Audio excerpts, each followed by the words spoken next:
Encierro Relax? Bienvenidos a esta edición de Mezcalitos Relax. Bienvenidos todos, la audiencia que nos ve, que nos va a ver. El día de hoy, como siempre, tenemos grandes invitados. Hoy, personalmente, hay un invitado que pues, he seguido muy fervientemente en todos estos años. Fuimos compañeros. Entonces, la verdad es que hoy van a disfrutar mucho, sobre todo la gente que pues, tiene toda esta inquietud de las startups, de qué es lo que viene en la industria de los alimentos, de las empresas. Y bueno, Aldo, bienvenido, ¿cómo estás? Chief Marcos, un gusto, son años ya de amistad, de colaboración. Es un gusto estar aquí, mi estimado Marquinhos. No, hombre, muchas gracias. Les voy a leer un poquito de Aldo, la verdad es que es una persona extraordinaria. Pero ahí les va un poco de él, ¿no? Cofundador y director de Harvest Foods, empresa de foodtech mexicana. Es una empresa de alimentos, una persona promedio, él se considera, aunque no sé por qué me puso esto, pero ahorita le vamos a preguntar. Le gusta estar en la búsqueda constante de bienestar y es entusiasta de los alimentos basados en plantas, ¿correcto? Así es. Ahorita, si quieres, nos platicas un poquito. Con mucho gusto. Un poquito de este tema. Pero, pues antes que nada, tenemos aquí un nuevo mezcalito, ya que Laguna Seca todavía no se ponen las pilas. Tenemos un muy buen amigo que justamente tienen este mezcal, es Tajacú, que Tajacú es el nombre científico del jabalí. Y la verdad es que muy buenos, porque aparte ellos son curadores. Ahorita Aldo me preguntaba, ¿verdad? Este es, por ejemplo, botella 114 de 384. Entonces esto habla de exclusividad, excelente. Habla de que es un proceso muy artesanal. Y Aldiño, pues dame chance de servirte por favor, un Tajacú. Por favor, y saludos a Héctor ahí que nos al buen Héctor, claro. Muchas gracias, Chief. Y aparte, fíjate que tenemos estos caballitos y yo sé que tú sí le vas al Real Madrid, entonces sí, creo que eres la primera persona que cae. No quema. Que cae que cae bien aquí en el... Este va a caer muy bien, excelente. Aldiño. Salud por el gusto. Salud, amigos. Salud al staff. ¿Qué te parece? Excelente. Bueno, ¿no? Y bueno, Aldiño, pues como lo venimos diciendo, pues tú eres una persona, me parece, extraordinaria. Has tenido una carrera muy interesante, creo yo, en una startup mexicana, en una foodtech mexicana, que ahorita quiero que nos platiques un poquito de eso. Pero primero lo primero, ¿quién es Aldo? ¿Quién es Aldo González? ¿Cómo viene al mundo?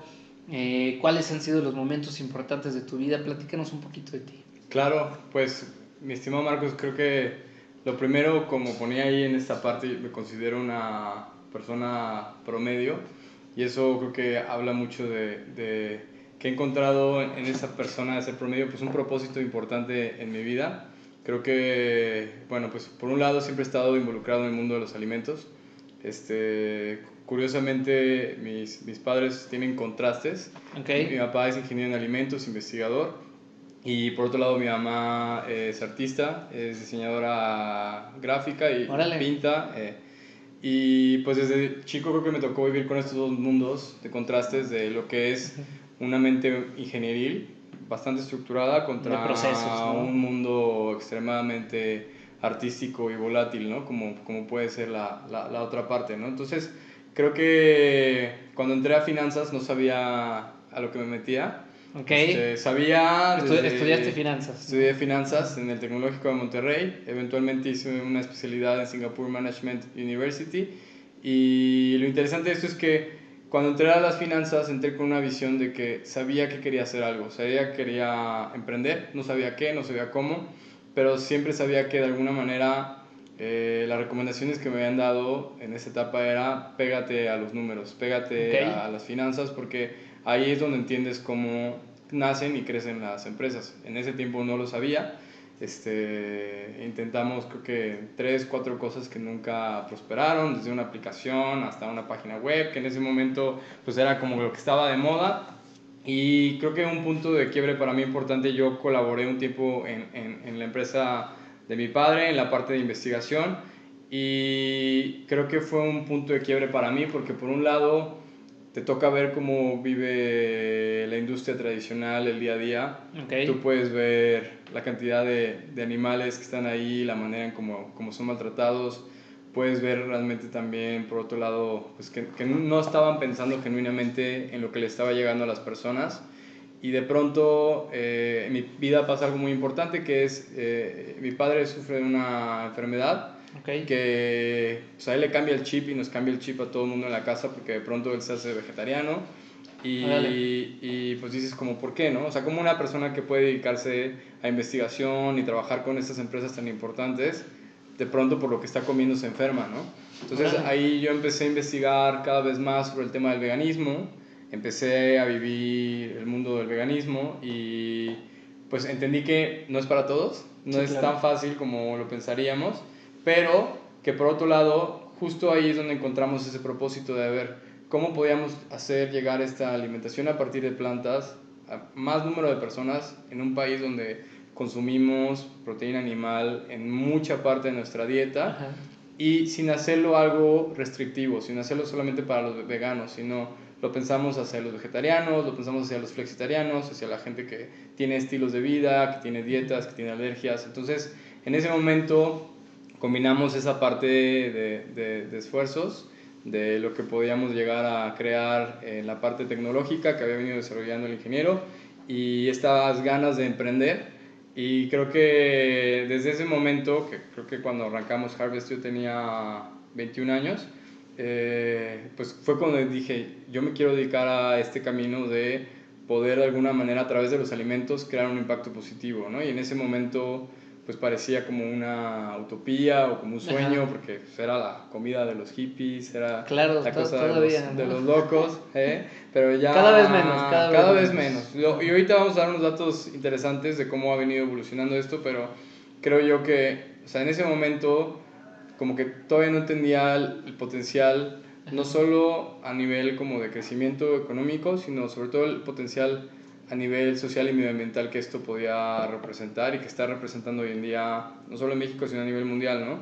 Y ya en temas personales, pues creo que cuando hablaba de esta búsqueda del bienestar, pues hablamos no solo de un tema económico, sino un tema espiritual, físico, mental, que creo que este periodo nos viene a reforzar como de las pocas cosas que nos quedan para seguir adelante con esto, porque si no logramos tener esas partes conectadas con nosotros, creo que no solo en la pandemia, en cualquier etapa se vuelven periodos muy complicados y he aprendido a encontrar ahí mi espiritualidad, ¿no? Pero es un poco quién soy y pues un poco también de cómo esa historia de vida se fue conectando también con mi proyecto personal, ¿no? Perfecto, Aldiño. Oye, me habías dicho al inicio que querías compartir, si quieres ahí desde tu celular, no sé si ya lo hiciste. Sí, claro, vamos a hacerlo. Y mientras les voy a platicar, nada más que Aldo tiene aquí una ventaja muy buena, creo yo, que su papá es, pues un tipo también extraordinario, que luego lo vamos a invitar al ingeniero Aniceto ahí, ingeniero en alimentos. La verdad es que luego quisiéramos platicar más de eso. Claro. Pero me voy a regresar tantito también en este tema de la historia que nos platicaste. ¿Por qué estudiaste finanzas? Me voy a regresar tantito, pero sí, todo lo vamos a ir armando. Adelante. Y la verdad es que en el tema del emprendimiento, pues yo creo que todo el mundo parte de un contexto social distinto.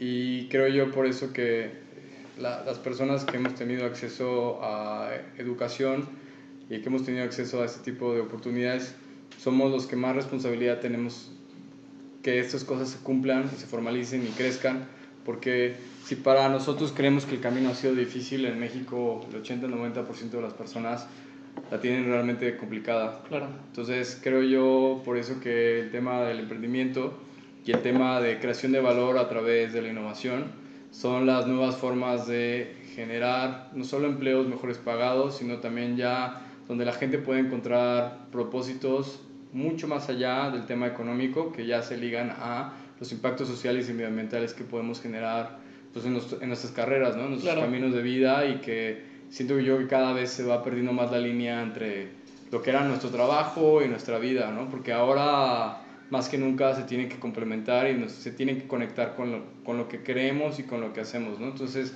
por eso yo siento un compromiso muy grande con mi proyecto, con la gente que cree en esto, y pues hoy en día somos ya 37 personas, entonces también creo que pues habla un poco de las ganas que tenemos de demostrar que esto es posible, ¿no? Claro.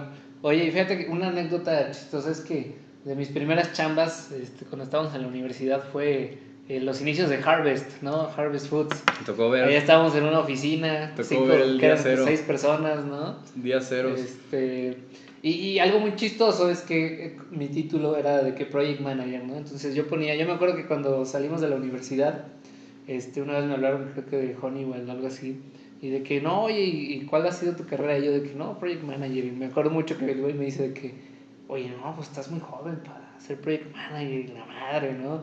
Y yo de, pues mira, claro, o sea, en ese momento yo me vendí y yo de que, no, claro, o sea, pero pues es que soy una pistola, güey, ¿no?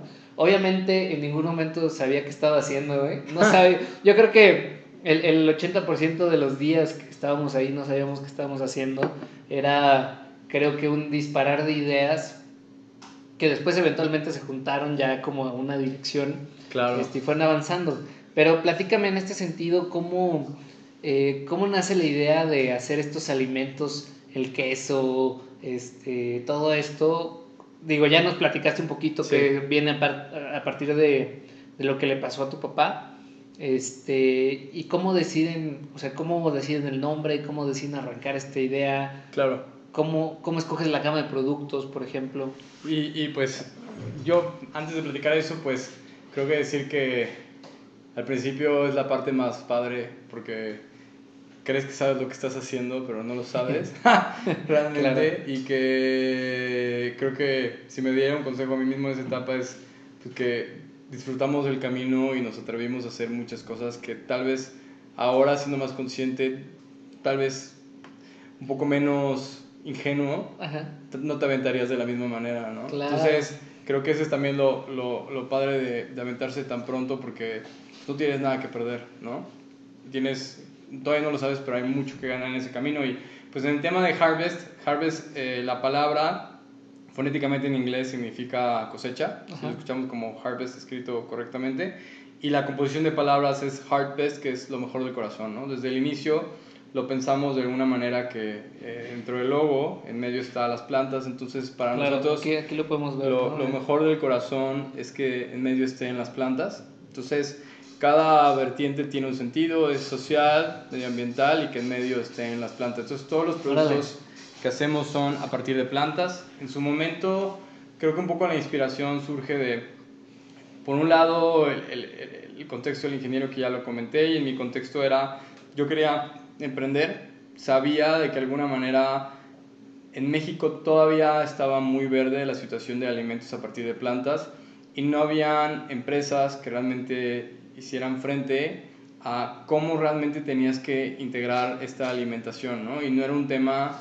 de volverlo un producto de nicho, volverlo un producto de un segmento muy pequeño, donde solamente llegara a las tienditas veganas o vegetarianas, sino realmente lo pensamos de una manera en que el producto pudiera comportarse y saber lo más parecido posible, que de hecho el queso fue nuestra primera categoría de productos. Okay. Y en esa idea o en esa filosofía de una industria más saludable y sustentable a través de las plantas, surgió también que queríamos que la barrera se rompiera a través de que las personas tuvieran el mismo hábito, okay, que pudieran preparar sus quesadillas, que pudieran fundir el queso, utilizarlo en todos los tipos de aplicaciones que ya tenían y empezar a encontrarlo en los lugares donde el consumidor estaba acostumbrado a comprar el queso de origen animal. Uh-huh. Que la analogía con la que empezamos es que una casa puede ser construida de distintos materiales, pero al final es una casa, ¿no? Entonces el alimento lo pensamos de la misma manera, pero no todos los materiales soportan, son sostenibles o son sustentables a través del tiempo. Y lo pensamos también claro, en el queso, ¿no? Que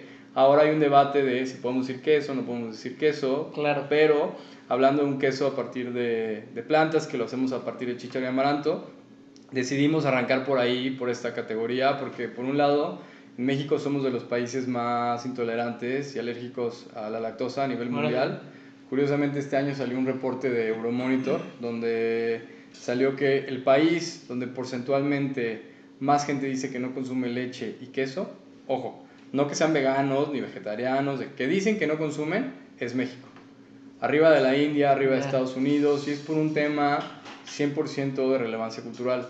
La gente, de muchas formas, de muchas maneras, no lo aguanta, no lo puede o se los están quitando de las dietas. Entonces, creo que por ahí fue donde arrancamos en su momento y hoy en día pasamos o estamos transformándonos de ser una empresa que surgió con un enfoque mucho a productos, a volvernos un enfoque hacia la marca. Queremos que Harvest ya no represente un queso vegano, una leche vegana, sino que represente un estilo de vida, que represente emociones, y lo que queremos evocar en esto es que el bienestar o el wellness es a través de esta conexión entre las plantas y el amor. Queremos que la gente pueda vivir esta cultura de bienestar donde de pronto entienden que los alimentos son de los pilares principales para llevar una cultura de bienestar, y donde sabes que una correcta alimentación en esta etapa es de las cosas principales que tú necesitas para afrontar pues este futuro, tu día a día y lo que estás compartiendo con las personas que quieres, y que de pronto en ese disfrutar tus alimentos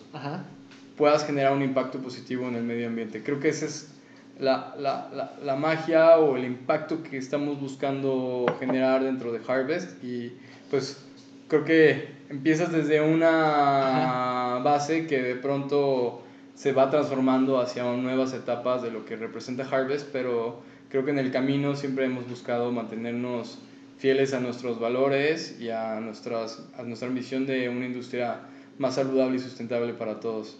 Oye, qué fregón, y me gusta mucho este concepto de que, por ejemplo, el queso, atacar el área del queso, y algo que está muy interesante también, cuando yo lo probé, por ejemplo, por primera vez, es este tema que se me quedó muy grabado, la organoléptica, ¿no? O sea, la organoléptica es que tenga las mismas características del alimento, el sabor, la textura. Me acuerdo que el ingeniero... Aprendiste bien ahí. Sí, no, claro. Sí. Y me acuerdo que el ingeniero decía mucho de que, mira, es que es el primer queso vegano que se derrite. Y me acuerdo que nos hicieron unas quesadillas, y yo así le hacía con mis cuates, de que no, les voy a hacer unas quesadillas. Y ya les hacía las quesadillas con el queso, y de repente, no, pues qué onda, ¿qué les pareció? No, muy bueno, muy bueno. Es que en México si el queso no funde, no funciona. Sí, no, definitivo. Y ya luego les decía, oye, es que es queso vegano, güey. No, güey, ¿cómo? ¿No? Entonces, muy chido que atacaran esta parte primero. Y en ese sentido, ¿cuáles son los primeros pininos? En el sentido de que tú dices, oye, ¿no? Ya están, dicen, oye, vamos a hacer una marca vegana, güey. Sí. ¿Qué es lo que sigue? O sea, ¿cómo empiezas, no? Porque, digo, yo me acuerdo en aquel momento que estábamos en esa oficina, pero... Los pasos cero, porque ni siquiera fue el paso uno, fue registrar y submitir patente. Fue tema de documentar trade secrets, porque si realmente queríamos escalarlo correctamente, pues tenía que haber una formalización de nuestros procesos, nuestra propiedad intelectual, que sabíamos que eso eventualmente iba a ser lo que realmente agrega valor en el modelo. Y el tema de registro de la marca, no solo a un nivel nacional, sino también internacional.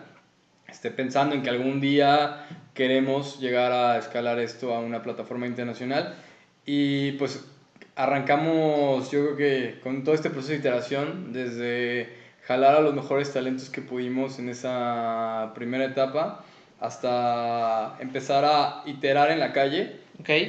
Muchas veces te esperas al momento correcto, pero el momento correcto nunca va a estar ahí. Entonces fue salir a la calle, empezar a iterar el producto, primero en una pequeña escala, con pequeños y medianos clientes veganos, vegetarianos, orgánicos, entre muchos otros perfiles de tiendas y consumidores, hasta que eventualmente decidimos y iteramos ya el producto que podía escalar a una plataforma ya de un supermercado, ¿no? Que nuestro primer supermercado fue Chedraui en su momento. Y fue lo que le llamamos una batalla a la vez, ¿no? Empezamos con una cadena, hicimos que funcionara esa cadena, que nos permitieran introducirnos a más tiendas, más productos. Logramos entrar a la segunda, que fue la Comer, eventualmente Costco. Y conforme fuimos haciendo un track record de un desplazamiento correcto, no solo en la venta, sino en la recompra, porque ellos lo que miden mucho no solo es un tema de que sí te estoy comprando el producto de manera correcta, sino qué tanto desplazamiento está habiendo en piso, qué tanto la gente lo está volviendo a comprar y recomprar y recomprar. Porque en el momento en que el producto se queda, quien pierde es la empresa, es la marca, ¿no? Ellos nunca van a perderle en esa ecuación. Entonces fue con poco presupuesto, porque también era un tema de capacidad instalada, de cuánto podíamos producir, cuántos clientes realmente abastecer.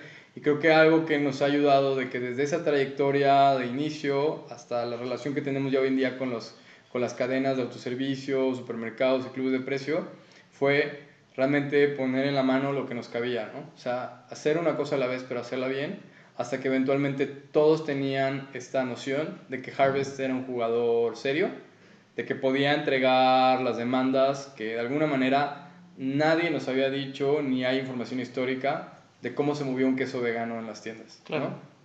Puede haber ya de otros productos, puede haber de productos commodities, pero de lo que eran nuestras categorías de producto no había antecedentes, ¿no? Entonces todo era empírico, todo era experiencial. Ajá. Entonces era, pues, ¿cómo mides tú qué demanda viene en los próximos meses, ¿no? Claro. ¿Cómo mides tú de alguna manera cuánto es la capacidad instalada correcta para iniciar? Entonces, todos esos pasos, sinceramente, fueron prueba y error. O sea, por eso digo que aquí vamos a bajarle al ego porque Ajá. puede sonar de que somos súper chingones y lo que sea, y la verdad es que es, creo que hay un dicho que es pateando un bote, ¿no? O sea, es aprendiendo y empezar a tener el feeling de dónde están esas métricas que agregan valor, y nosotros nos enfocamos mucho en esa primera etapa como un aspecto muy comercial, de desarrollar los clientes, de desarrollar el desplazamiento y desarrollar la presencia de Harvest en conocimiento de marca, pero en ese momento todavía con un como mensaje muy de posicionamiento del producto, ¿no? Okay. De los beneficios, de por qué era bueno, de las aplicaciones, de dónde lo podías encontrar. O sea, nos enfocamos a lo que es el awareness 100% en esos primeros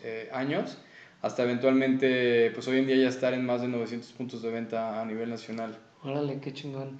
Oye, y por ejemplo, en este tema de empezar, ¿cómo validas? Sobre todo, digo, mucha gente siempre me pregunta, oye, yo siempre soy de la idea de que, oye, como haz tu Lean Startup, ¿no? Sí. O sea, de que valida tu idea, antes incluso de que tengas el producto, ya que tengas los pedidos, ahora sí te vas de lleno, güey. Sí. ¿Cómo validas un producto vegano, un producto que a fuerza tienes que, de cierto modo, producir con cierto estándar? ¿Cómo validas tu idea de negocio o sea, de un producto alimenticio y de un producto vegano? Creo yo que, o sea, lo voy a aplicar hacia algo que pueda ser como genérico y luego ya lo bajo hacia lo de Harvest, que era, o sea, creo que en la escuela y en muchos documentos nos han enseñado de que todo tiene que tener un nivel de planeación perfecta y que agárrate Ajá. primero a hacer el business plan y baja todo tu plan de trabajo y ten todos tus lineamientos y tus indicadores. Y yo creo que una etapa de una startup que está apenas arrancando, tienes que tener pocos indicadores, pero que realmente te estén dando la vida del negocio, que desde una perspectiva financiera se llama flujo. Ok. Porque Ajá. una cosa es arrancar y otra cosa es escalar. Una vez que arrancas puede haber oportunidades, pero una vez que escalas, que empiezas a vender más, si tus periodos de flujo no son los correctos, de recuperación de flujo, es donde muchos negocios se quedan, ¿no? Okay. Entonces, o sea, cash is king. Cash is king en cualquier startup. Hasta el día de hoy para Harvest Cash is king en ese aspecto de una métrica muy, muy financiera, ¿no? Ajá. Cash balance y cash burn son nuestros indicadores Sí. principales.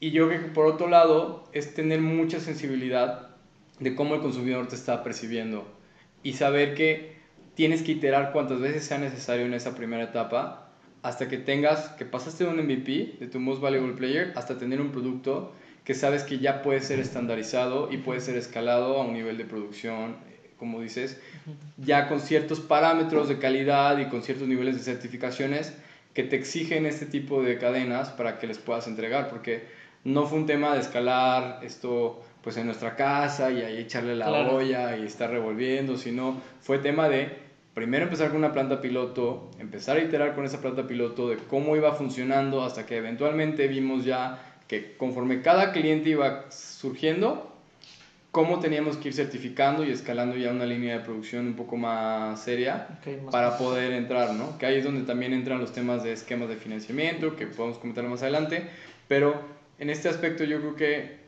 las variables que tenemos nosotros de crecimiento que aplican para cualquier empresa que produzca un producto físico y venda a este tipo de clientes, yo diría que son tres y la recomiendo para cualquier empresa, que es Okay.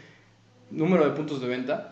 Tu número de red de distribución indica tu alcance que puedes tener a nivel nacional y siempre significa Okay. mayor volumen, pero no necesariamente significa mayor penetración, porque puedes tener muchos puntos de venta, pero resulta que tu venta está concentrada en solo 20 de los 100 puntos de venta, ¿no? Y los otros 80 se te está caducando el producto. Entonces, tienes que irlo escalando de manera correcta para que nunca pierdas el control, porque es la famosa frase de que mucho abarca, poco aprieta, ¿no? Entonces, tienes que irlo haciendo de manera eficiente. El segundo es el desarrollo de la cartera de productos. Entre más productos lo vaya logrando ingresar o más tu producto vaya teniendo un print más grande en los anaqueles, es la variable que de alguna manera determina cómo está viendo el nivel de recompra y introducción de nuevos productos, ¿no? Y la tercera dentro de todo esto ya es un tema del sellout, que es cuál está siendo el nivel de recompra del producto. Porque si no lo estás midiendo esa parte, que es información que te dan acceso a la mayor parte de las cadenas, es la manera en cómo también logras medir qué tanto impacto realmente estás teniendo en tus consumidores. Si realmente solo les gustó una vez, o cuánto les dura en el refri, o cada cuándo lo están consumiendo. Entonces, creo yo también, para ejemplificar cómo estamos haciendo nuestra red de distribución, nosotros no entregamos tienda por tienda, entregamos en los centros de distribución de cada una de las cadenas, y ellos explosionan CEDIs, ¿no? en los centros de distribución que están de los CEDIs, y ellos explosionan a sus puntos de venta, porque Harvest entendimos que nuestro negocio no estaba en una primera etapa en distribuir. Eso está para las empresas que son extremadamente grandes, como ya un Bimbo, un Lala, todos estos jugadores que ya... Oye, y yo escuchaba que estos cuates que tienen la mejor red de distribución son los de las tostadas charras, güey, ¿no? También, es que los que son de volumen, ya hay un punto que tu negocio es la distribución también.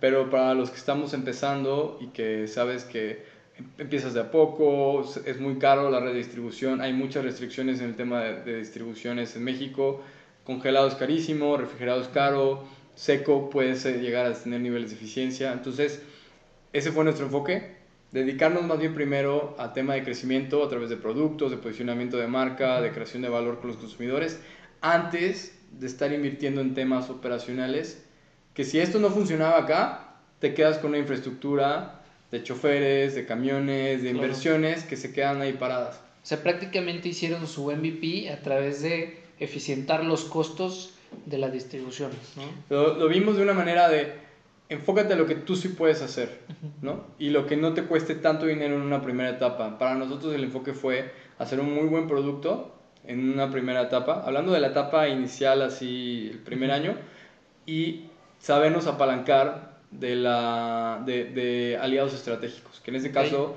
por eso también fue el enfoque a los retailers y wholesalers, porque ellos tienen redes de distribución que de alguna manera, si tú le entregas a las tiendas veganas o vegetarianas o orgánicas, hoy en día no lo tienes. Que ahora lo que está pasando es que también muchos ya están migrando hacia temas de e-commerce, ¿no? Porque están entendiendo el valor, y también el consumidor ya está percibiendo que puede hacer este tipo de pedidos. Un ejemplo es Amazon, para dar una referencia, en marzo del año pasado no vendíamos más de 50, 60 cajas al mes. En este último año, en lo que fue marzo, tuvimos un pico de como 3.500 cajas de leche. Órale. Entonces, Amazon no es de nuestros principales clientes, pero habla de, es un fenómeno muy interesante de cómo los consumidores empiezan a entender que pueden pedir sus alimentos de manera digital, ¿no? Y hoy en día ya está Amazon, una conversión, ¿no? Está Mercado Libre, está Yema, está Justo, están los On Delivery, Rappi, Corner Shop. Entonces creo que ya cada vez también se abren muchas nuevas vías para muchos nuevos emprendedores que quieren arrancar este tipo de plataformas. Órale. Oye, una pregunta, regresándome un poquito. Sí. ¿Cómo controlas tus flujos de efectivo? Sobre todo porque veo que en muchas industrias, hablando de temas de industriales, hablando de temas de productos, de cadenas de servicios, normalmente cuando tú entras a una cadena de estas, pues mínimo van 30, 60, 90 días de crédito en las cuales tú estás financiando de cierto modo al supermercado, y tú metes la factura, y si la cagaste en la factura y la metiste un día después, pues ahora esperarte otros 60 días, güey. Que es donde yo creo que muchos de los negocios, y hay estadísticas que dicen que muchos de los negocios, como dijiste, o sea, por temas de flujos de efectivo, de no controlar esto, mueren. ¿Cómo lo controlas? O sea, ¿cómo lo prevés? ¿Tenías créditos de capital de trabajo? ¿Cómo lo haces? Y dentro de esta pregunta también te quiero meter otra pregunta, es ¿cómo inicias? O sea, ¿cómo fue tu capital inicial? Claro. ¿Recaudaste dinero o primero arrancaron con algunos ahorros y luego ya? Mira, me voy con la primera, que voy a platicar cómo arrancamos. Y si volviera a empezar, cómo arrancaría, porque no necesariamente fue la mejor forma de hacerlo. Cuando arrancamos primero hay un número, creo que es sagrado para el tema de los alimentos, que tienes que tener un margen bruto del 60%. Si de entrada no tienes ese margen, para una empresa que está empezando en una primera etapa, es un tema que te va a comer cualquier cliente, cualquier estructura de retorno de flujo, porque de alguna manera, como bien mencionabas, 30 a 45 días es el periodo que tienes que te paga el cliente. Y luego la otra parte de la ecuación es cuánto crédito tú tienes con tus proveedores. Ya. Oye, nada más explícanos el margen bruto que es para la audiencia que... Me estás poniendo prueba. No, claro, güey, a ver si estudiaste o no. Sí. Ventas, ¿no? Menos tu COGS, que es tus costos de venta. De alguna manera, ese residual que te queda dividido entre tus ventas es tu margen bruto. ¿No? Antes de todos tus gastos operacionales, que es el OPEX, y de alguna manera también impuestos y todo lo demás que puede venir en tu estado de resultados, ¿no? Ese margen es lo que para los inversionistas es un tema atractivo, y más allá de llegando a esa etapa, ese margen es para cualquier emprendedor es el número que te va a dictar cómo tú puedes escalar, porque ese margen es el que te va a permitir vivir, porque por un lado las cadenas te quitan de mínimo el 15, que es los clubes de precio, hasta un 30-35 con algunas otras cadenas, que depende, la cadena va de más menos. Y por otro lado, lo que comentaba esa es en la parte de los periodos de recuperación con tu cliente. Y por el otro lado, tienes la parte de cuánto tiempo te está dando de crédito tu proveedor, y que conforme estás vendiendo más, no necesariamente siempre son good news. Siempre decimos que son buenos problemas, ¿no? Pero si no son problemas si no son problemas planeados, son problemas que te pueden tronar, porque tú pasar de una demanda de 1 a 4x, lo que tú estás manejando hoy en día, y no tienes, como dices ahí, tu línea de capital, ya sea que tengas el flujo o tu línea de capital revolvente que te permita brincar a ese nuevo volumen y permitirte recuperar ese dinero dentro de ese periodo, te vas a quedar a la mitad. O sea, vas a vender más, pero te vas a quedar intentando vender más. Entonces, ¿cómo lo haría ahora? Nosotros arrancamos con las cadenas, ¿no? Como bien te dije. Y yo digo que en ese momento todavía no había tanto conocimiento de la parte de plataformas digitales, ni era un tema de que los consumidores todavía tuvieran el hábito. Entonces, para nosotros fue caro empezar porque tuvimos que sacar créditos revolventes que nos permitieran escalar al ritmo de lo que iba creciendo la demanda. Porque como por un lado decíamos, no la sabíamos. Número dos, si vendes más, tienes que meterle más dinero a capital de trabajo. Entonces, esta fue nuestra línea de cómo lo fuimos trabajando, que obviamente una parte va inversión, que es inversión propia de cómo arrancas, pero necesitas forzosamente líneas de capital de crédito revolvente que te permitan manejar esos periodos de flujo cuando de alguna manera no te pagaron en el día que te deberían pagar, porque siempre piensa uno que el dinero mágicamente va a caer en los periodos que lo tenemos presupuestado como buenos financieros, y la realidad no es así, ¿no? Se cae 2-3 semanas después y tienes la nómina, y tienes las rentas, y tienes otros gastos. Entonces, si no tienes esas vías de cómo apalancarte de otras herramientas de una manera sana, que también hay que decirlo, te puedes quedar ahí. Entonces, ya hablando de cómo lo haría ahora, creo que la magia del e-commerce es que te quitas de esos intermediarios. Eso es porque ahorita en Estados Unidos el tema de e-commerce es booming, porque es muy cara la redistribución. En México es a través tú con la cadena, pero en Estados Unidos tienes hasta 2 o 3 intermediarios antes de llegar a la cadena, que les tienes que dejar un margen. Entonces, por lo que se está volviendo algo tan atractivo es que ese margen se lo está quedando ahora la empresa, la startup, ¿no? Y por otro lado, estamos viendo también un enfoque mucho hacia la generación Z, que ya no solo el margen viene del producto que estás vendiendo, viene del merch, de las colaboraciones que estás generando, ¿no? De que la playera, el bote, la gorra, o sea, todo eso ya es parte de tu portafolio de productos. Porque también hay que entender que... Como Tesla con el tequila, güey, ¿no? Es parte de... Sí, es parte de, y es un tema de alcance de la marca, pero es un tema también de colaboración que genera algo de momentum, como interesante, que la gente hay un hype, pero que posiblemente tenga un muy buen margen en lo que estén haciendo. Obviamente para Tesla representa nada, Claro. pero es un tema que los mantiene como activos con su comunidad, como que realmente dice, yo amo Tesla y cuando algo salga de Tesla, lo voy a conseguir. Claro. Sea eso, o sea la gorra, o sea ¿te acuerdas el de fuego que lanzaron? Claro, el lanzallamas. lanzallamas, o sea, entonces creo yo que ahora es una etapa muy buena porque con esa primera parte de e-commerce y colaboración con otras plataformas, no necesariamente la tuya solamente, porque hacer un buen e-commerce también es serio, sí. ¿No? No es tampoco de ya tengo un e-commerce y ya funcionó. Creo que te puede dar la primera pauta de cuánto realmente es un volumen interesante, te puede dar una primera escala y eventualmente de ahí ya puedes empezar a trabajar con tipo de clientes más serios, pero tú ya teniendo también una base más sólida de que si algo de allá se cae, de los clientes como un Chedraui, La Comer, Costco, tengas ya una plataforma sólida de los que estás manejando en el e-commerce. Y ya tienes una comunidad que lo está esperando. Sí, oye, muy buena esa. Y te iba a preguntar, por ejemplo, aquí dos cosas. En el tema de que, ¿cómo una startup consigue un crédito de capital de trabajo, sobre todo cuando la mayoría de los bancos te piden que ya tengas por lo menos unos 3 años de financieros, ¿no? Que es lo común cuando pides un crédito es, ok, échame tus últimos 3 años de estados financieros. Claro. Y la otra es cómo negocias con tus proveedores. Claro. La primera es, nosotros lo que hicimos fue participar en programas de emprendimiento. Entramos a un programa que se llama BVA Momentum, que estaba enfocado a emprendedores de impacto social. Y está muy interesante porque este es uno de en mil casos de emprendimiento, o sea, de programas de emprendimiento que hay, que si logras accesar y llevar el programa de manera correcta, fue como si fuera un tipo, pues la verdad una micromaestría que tuvimos de ahí.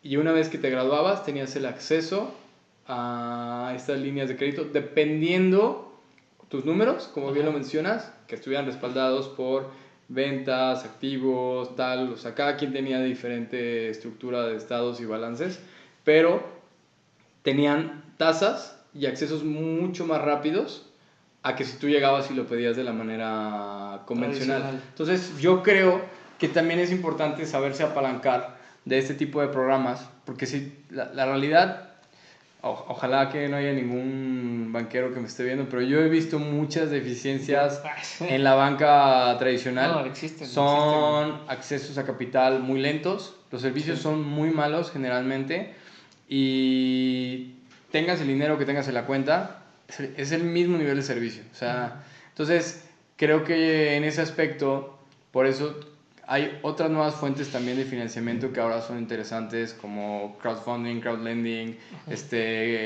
tema ya de venture capital, desde seed funding hasta series como mucho más grandes, pero yo sí creo que en ese aspecto nos costó bastante trabajo. Sí, o sea, y creo que es lo que nosotros lo vivimos, lo están viviendo miles de emprendimientos.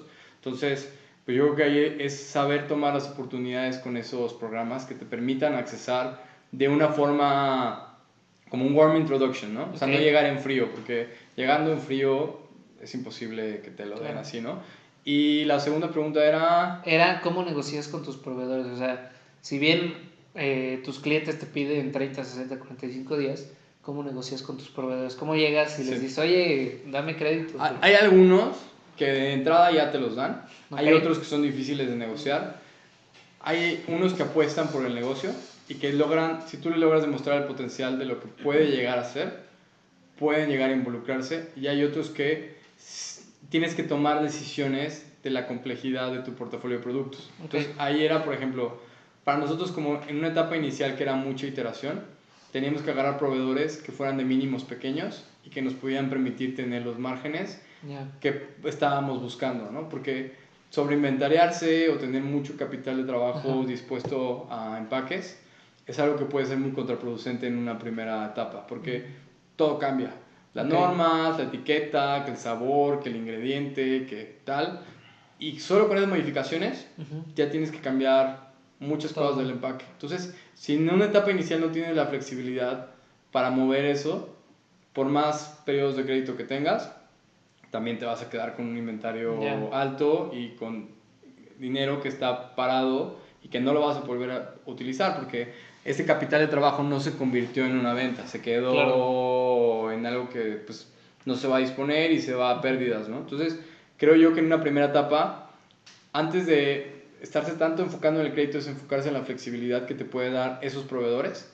Y una vez que lo empiezas a hacer de manera más seria, empezar a trabajar con ellos porque también siempre tendemos a querer exprimir al proveedor, ¿no? O sea, de que dame... Claro, una cadena maldita. Sí, ¿no? O sea, el cliente te pide este güey me está chingando a mí, yo te estoy chingando a ti y así nos vamos y él va a chingar al otro proveedor que le está dando ¿sabes? Entonces, si esa cadena no solo se vuelve como es, lo estamos viendo ahorita desde una perspectiva muy financiera, pero nosotros que también estamos entrando en temas de sustentabilidad, hay desde elementos de que sea fair trade, o sea, que realmente haya pagos justos en la cadena de los proveedores, que hayan elementos de sustentabilidad, que haya un tema de colaboración con pequeños y medianos productores. El amaranto viene de Jalisco, con productores que de alguna manera lo cosechan, no son productores gigantes. El nivel de transformación y resistencia del amaranto, comparación de otros tipos de legumbres, o otro tipo de granos, o cereales, o lo que sea, es muy alto, o sea, tiene un nivel de retención de agua muy alto y tiene una adaptabilidad a muchos tipos de regiones que lo hemos visto en México, ¿no? Por eso lo que es los granos ancestrales es un tema muy interesante para los elementos de sustentabilidad, y también es el chícharo el otro que utilizamos, que el chícharo lo traemos de Estados Unidos, y todos tienen que cumplir cierto tipo de características de certificaciones, que tiene que ser non-GMO, tiene que estar 100% libre de alérgenos, y en su transformación son el tema de la proteína del chícharo es extracción con agua, y en el tema de lo que es el amaranto y la quinoa es el famoso milling, ¿no? Que, o sea, y ahí no es un tema de transformación tan intensiva como lo puedes ver en otro tipo de industrias, ¿no? Entonces, creo que gran parte de lo que yo he vivido en el mundo de alimentos me ha tocado gente que viene de compras de muchas empresas de alimentos muy grandes y en su vida se habían preguntado quién realmente es mi proveedor, por qué lo está haciendo. ¿Lo está haciendo por un tema de solamente venderlo o realmente se está involucrando a un nivel de pago correcto, de colaboración con pequeños y medianos proveedores? Entonces, todos esos elementos, creo que, o sea, como financieros tendemos a ver el número, pero yo que te digo, a veces me pregunto por qué acabé estudiando finanzas, porque no sé si de verdad fue mi profesión o no. Me ha complementado muchos skills, pero también tengo esta parte de corazón de pollo que es tomar en cuenta con quién estás colaborando y que tienen que ser relaciones de largo plazo, porque tendemos a querer siempre exprimir al proveedor, ¿no? Entonces, el chiste es cómo hacer una cadena donde sea un ganar-ganar para todos, porque también hacia el otro lado, si las cadenas no existieran, no estaríamos llegando a los consumidores de manera correcta. Entonces, todo el mundo tiene un rol que jugar, y el tema es que de alguna manera en este rol estemos alineados hacia los elementos de sustentabilidad y bienestar que queremos enfocarnos. Oye, y muy interesante sobre todo porque ahorita creo que se está poniendo muy de moda, y a mí me gusta el tema que comentas de la trazabilidad, ¿no? O sea, que tanto puedes ir hacia atrás en tu producto, en tu celular, de dónde vienen los componentes, quién los produjo, cómo se hicieron, etcétera, etcétera. Entonces, en resumidas cuentas, también sería para los emprendedores es no le tengas miedo a la negociación. O sea, habla con ellos. Es buscar relaciones de largo plazo. Yo es lo que diría. O sea, cuando trabajes con un proveedor, no busques una relación cortoplacista de dame el margen y punto y ya, sino busca un proveedor que te pueda dar sí los niveles de calidad y estándares que necesitas, que te pueda dar el acceso también, ¿por qué no?, a las escalas y los márgenes que buscas, pero que en ese camino, en ese long run, también haya esta alineación de valores que no siempre buscamos, de qué es lo que tú realmente estás buscando como empresa o como emprendimiento, que también te ves reflejado en ellos, porque todo el mundo tiene un rol que jugar en el desarrollo de lo que tú estás generando de valor como empresa, ¿no? Ok. Oye, y ahí te va otra pregunta. ¿Ustedes han levantado capital? Sí. Digo, ya una vez que entras en esta... Porque mucha gente nos pregunta siempre, oye, quiero ir con un inversionista, o mi tío o mi papá o quien sea me va a prestar dinero para empezar mi negocio. Sí. ¿Recomiendas sí hacer esto en un inicio o crees que sea en una etapa más adelantada? ¿O cómo ustedes han levantado capital y por qué motivos levantas capital? Ok, perfecto. Pues mira, voy a platicar primero de cómo nosotros levantamos capital, de por qué lo hicimos y cómo lo hicimos, y luego puedo dar ya las recomendaciones de Claro. cada emprendedor puede decidir cómo utilizarlo, ¿no? Nosotros, curiosamente, nos llegó un primer inversionista de bote pronto. Ok. Bueno, voy a decir dos historias antes. Primero tuvimos dos ofertas de compra de industrias, de empresas de industria muy grandes, cuando éramos todavía muy pequeños. ¿Qué es pequeños? Y ¿Un año? ¿Llevan un en el año? segundo año, ¿2 segundo años año y de medio, operaciones? Ok. tuvimos ahí dos ofertas de adquisición y dijimos que no, por un tema, como lo mencionaba al principio, de tema de valores y tema de que obviamente tema de la sustentabilidad y tema del bienestar no es negociable y lo hemos visto que la industria no lo entiende ni percibe el valor de lo que esto... O sea, era una adquisición para apagar la vela, básicamente, Claro. ¿no? Ah, Entonces, claro. seguimos en ese como proceso de escalar, crecer, darnos a conocer, hacer un modelo serio donde tuviera pues el tema económico, tuviera sus variables de crecimiento muy claras, tuviera el tema de propiedad intelectual, la marca, los productos, ¿sabes? Entonces, el equipo también es súper importante. Se acercó con nosotros en esa etapa, creo que fue el 2019, en enero, un fondo internacional suizo, que curiosamente ellos son hoy en día nuestros inversionistas, se llama Blue Horizon Ventures, y ellos son hoy en día ya el segundo fondo de inversión más grande de plant-based a nivel mundial, Órale. pero en su momento ellos estaban por levantar su ronda y estaban buscando qué empresas en Latinoamérica podían ser interesantes. Dieron con nosotros, tuvimos un primer acercamiento y en ese primer acercamiento yo dije, oye, pues esto está interesante, vamos a preparar la información de manera seria, ¿no? Entonces ellos quieren ver tus P&L, quieren ver tus proyecciones de una manera muy clara, donde vengan tus variables de crecimiento. P&L es el estado de resultados. Estado de resultados, Sí, estado de nada más resultados. para... Tus estructuras de gastos, ¿no? Cómo estás distribuyendo tus presupuestos, dónde vas a invertir, que era como la parte más financiera, hablando de la parte más financiera. Ellos no están buscando un retorno inmediato, o sea, ellos no es de que yo te doy el dinero y al año, 2 años tú me tienes que dar de regreso tanto, sino es cómo cada ronda va subiendo la plusvalía del valor de la acción y cómo tus resultados van creciendo también, pues desde el valor de la marca, el valor de la empresa, el valor del nivel de facturación, pero es un tema de escalar, ¿no? O sea, ellos no están buscando retornos de corto plazo, sino es quinto o sexto año. En México es o algún otro fondo adquiere sus acciones, o hay una adquisición o una fusión, o muy rara vez, muy pocas veces hay salidas a la bolsa. En Estados Unidos sí es muy común que salen a la bolsa y ahí hay un tema de donde ellos se recapitalizan porque la acción que habían comprado, por decir algo, en $1, ya en ese momento valía 50 pesos. ¿no? Entonces, ahí es donde ellos generan su retorno de inversión.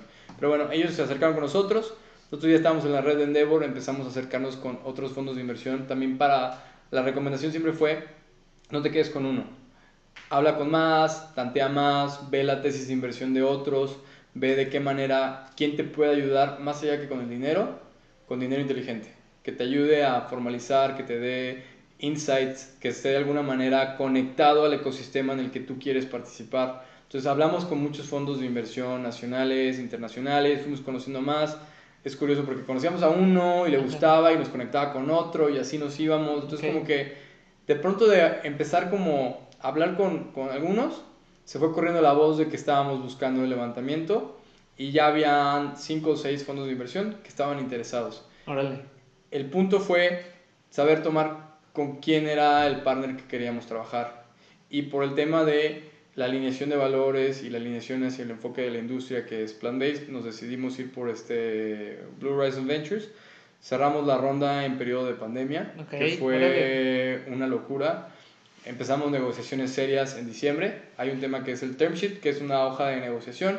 Ellos te dan ciertas cláusulas y ahí es la verdad que donde empieza la rebatinga buena, ¿no? Porque hay varias cláusulas que tienes que cuidar y si tus abogados no te asesoran correctamente, puedes estar jodido para toda la vida, ¿no? O sea, puedes haber quemado todo tu emprendimiento en esa hoja de negociación. Entonces, tienes que cuidar bien muchas variables que creo que ya en un tema más puntual las podemos comentar, pero Una vez que esa hoja de inversión queda acordada, empieza un proceso que se llama due diligence. El due diligence es toda tu revisión legal, corporativa, financiera, comercial, de empleados, de estructura legal, de estructura de propiedad intelectual. O sea, te revisan hasta Los calzones, ¿no? Te revisan todo. Entonces, en ese proceso, al ser nuestra primera vez y no tener una experiencia previa, nosotros no hicimos un pre-due diligence, que es tú preparas tu información antes. O sea, eso lo saben los que ya han hecho estas cosas varias veces, ¿no? Yo que entré en frío, pues fueron 2 meses de estar corriendo con toda la información, tener a todo el mundo vuelto loco, periodo de pandemia, entonces te quieren renegociar los términos y estás ahí peleándote. Entonces, finalmente logramos cerrar la ronda en junio. O sea, duró mucho más de lo que debía haber durado por el mismo tema de pandemia. Tuvimos varios procesos como de negociación hasta que lo logramos levantar. Levantamos $2 millones. Y en ese proceso lo interesante es que tú cedes un porcentaje de tus acciones de la empresa, pero ellos se vuelven socios, ellos están ya contigo, ¿no? Entonces, en el acta constitutiva se vuelven socios. Se vuelven socios. Ellos toman un porcentaje, toman un stake de la empresa que en una serie A no debería ir más arriba de un 20-25%. Oye, eso es importante, es lo que te iba a preguntar. Primero, ¿qué es lo que más les importa a los inversionistas de tu empresa, güey? O sea, cuando te ven y sobre todo creo que aquí en Finanzas Relax hay mucha gente que le gusta y ve Shark Tank, ¿no? Entonces luego nos ponemos a analizar los programas y siempre decimos, güey, los Sharks literalmente están abusando, güey, ¿no? Es la primera. Abusan de la ignorancia de la gente. Y luego la segunda es que también la gente llega con proyectos que no tienen idea del número, no llevan ventas, porque normalmente veo que, y no sé qué es lo que quiero que me digas ahorita, si es muy importante el número de ventas, si es muy importante el margen, ¿en qué se fija un inversionista? Hablando de lo de Shark, o sea, de hecho nos llegó alguna vez una invitación, ellos evalúan respecto a tu facturación, que es el método más tradicional y menos beneficioso, digamos, para los emprendedores, porque no están valorando el potencial que puede tener esa escalabilidad del negocio. Entonces te agarran en el número frío, en tu peor momento, porque ningún emprendedor va a llegar a pedir dinero con un nivel de facturación estratosférico. ¿Sí me explico? Ya no estarías pidiendo dinero. Entonces, eso es lo que no han entendido en esa parte, y en el mundo del venture capital real sí lo entienden. Entonces, no todas las empresas, hay desde etapas seed, que es cuando estás en cero, la semilla, que es semilla, que es, ¿sabes qué? Creo en el emprendedor, creo en el proyecto y me arranco. Segunda etapa, que sería, ya es, creo en tu tracción, que es, me demuestras que tus números han venido creciendo y que tienes variables de crecimiento muy claras. Creo en las partes desde tu propiedad intelectual, tu estrategia de crecimiento, tu equipo que tienes, el mercado o la industria en las que estás participando. Y por eso hablaba de tesis de inversión, porque no todos los inversionistas participan en las mismas industrias. Entonces, sí tienes que ver que el inversionista con el que estés hablando tenga una alineación muy clara en tu tesis de inversión, porque le va a hacer más atractivo tu tipo de proyecto. Y yo creo que finalmente es Excel, todo el mundo puede meter los números que quiera. Sí, claro. O sea, yo le meto ahí el tweak, $100 millones de ventas. Se va para arriba, se va para abajo, se va como yo quiera, ¿no? Entonces, la lógica de cómo están construidas las variables de crecimiento es en lo que más se fijan. Porque todo el mundo quiere ver que tú sepas primero cómo vas a escalar, y una vez que ya lo estás haciendo, ejecutar. Que demuestres que eres alguien que sabe ejecutar. Porque ahí es donde se diferencian todos los emprendedores. ¿Quién sabe vender las cosas más bonitas y quiénes saben ejecutar las cosas que están diciendo que van a hacer? Entonces, ese plan de trabajo de cómo vas a ejecutar es donde entran los temas más importantes. Ejemplos para nosotros éramos una estructura comercializadora, maquilábamos unas partes. Hoy en día somos una estructura operadora, planta, producimos los quesos, queso crema, leche. Entonces, creo que cada uno tiene sus niveles de ejecución y tiene su plan de trabajo muy claro, pero eso es donde más se fijan, y de alguna manera también se valora mucho el tema del equipo. ¿Quiénes son los líderes? ¿Quiénes están complementando esos líderes? Todo ese grupo, equipo de liderazgo, qué background tienen y por qué ese equipo es único para cambiarlo, o la industria o el modelo o lo que sea que estén revolucionando, y no las otras 300, 400 personas que me están llegando. Ya. O sea, en sí lo más importante es que se enamoran, digo, aparte obviamente del número frío del proyecto, de eh, cómo tienen la visión hacia cierto punto, se enamoran del equipo. O sea, ven que el equipo realmente funciona, y entonces eso es lo que te permite... Claro. Invierten, siempre todo el mundo dice que lo primero es que invierten en el equipo y en los emprendedores. Segundo, invierten en la tecnología o en el producto o en el servicio de la lógica en que esté estructurada. Y tercero, también, ¿por qué no?, en los números de tracción y en los márgenes. Okay. Si tú no tienes, como he dicho, buenos márgenes en tu estructura de crecimiento, ellos saben que por más que escales, por más que vendas, va a ser muy difícil para ti volverte una unidad rentable, porque estos periodos de blitzscaling, de crecer a todo costo, claro, ya no les interesa. Ya no les interesa un modelo que crezca como creció WeWork, como creció Slack, como crecieron muchas startups que crecieron LinkedIn muy agresivamente también, ¿no? Y que ahora muchas no pueden ser rentables. Entonces ahora sí están buscando que tú digas muy claro cómo y en qué momento puedes llegar a ser rentable. Okay. Oye, y otra pregunta aquí en este sentido de la inversión. ¿Cuánto es lo que yo debería considerar como parte de mis acciones vender? Es decir, del 100% de mi empresa, ¿cuánto es lo que yo estaría o lo que sería recomendable dar a un inversionista? Porque, y te lo digo porque también hemos tenido casos y gente se ha acercado con nosotros, me acuerdo de una paletería, por ejemplo, ¿no? Que decía, no, es que fíjate que él viene y me dice que me va a dar, fíjate, la paletería, iban empezando, pero les iba bien, estaban moviendo las paletas y tenían un branding interesante, entonces me decía, es que sabes que llegó un cuate y me dijo, yo te doy 40,000 pesos por el 50% de la empresa y aparte quiero un sueldo de tanto, y yo le decía, está mal, o sea, claro que no. Ese es un takeover. Porque también, ¿qué espera un inversionista? O sea, si un inversionista entra, él solamente debe de esperar, si no tiene un rol en la empresa, solamente debe esperar dividendos, ¿correcto? Sí. Que bueno, no siempre, pero... No, yo diría que dividendos es para las empresas... Ya... O sea, en el momento en que la empresa esté generando utilidades, Ajá. Es el momento en que hay dividendos. Y muchas de las empresas pequeñas, medianas, no generan utilidades la mayor parte del tiempo. Si ya las hay, son mucho más atractivas para tema de inversión, y ahí es donde se abre ya una política de dividendos de cómo se reparte entre los accionistas y empleados, pero generalmente no hay.